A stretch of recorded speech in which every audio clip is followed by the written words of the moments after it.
Given that we are dealing with a cycle here, we're going to start our explanations with follicle stimulating hormone, FSH. FSH levels are represented by the pink line. An increase in FSH levels will stimulate the development of the Graafian follicles in the ovary. It will also stimulate estrogen production, and this is an example of positive feedback.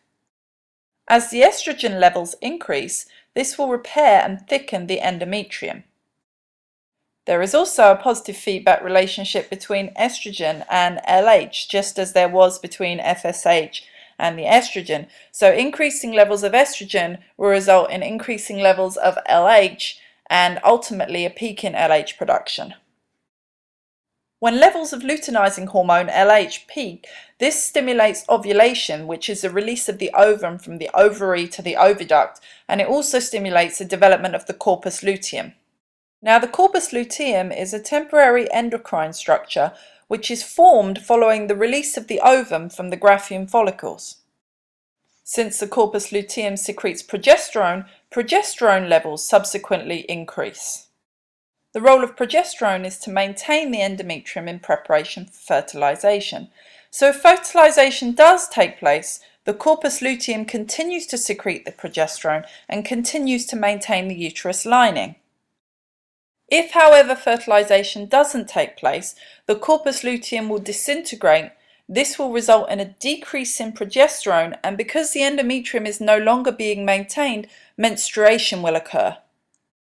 Because there is a negative feedback relationship between progesterone and FSH, if the progesterone levels go down, FSH increases, and this takes us right back to the beginning of the cycle where we started from.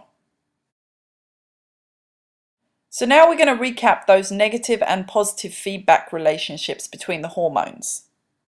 So first of all, we had increases in FSH, follicle stimulating hormone, which stimulated the development of the Graafian follicles.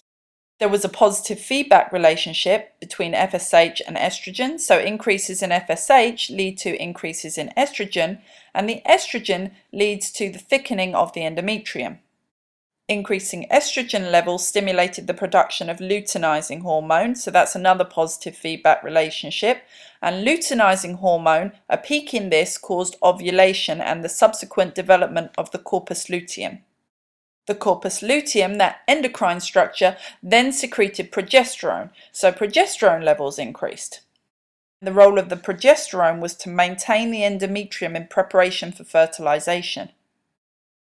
If fertilization doesn't happen, the corpus luteum would disintegrate, progesterone levels would decrease, FSH would subsequently increase as a result of negative feedback.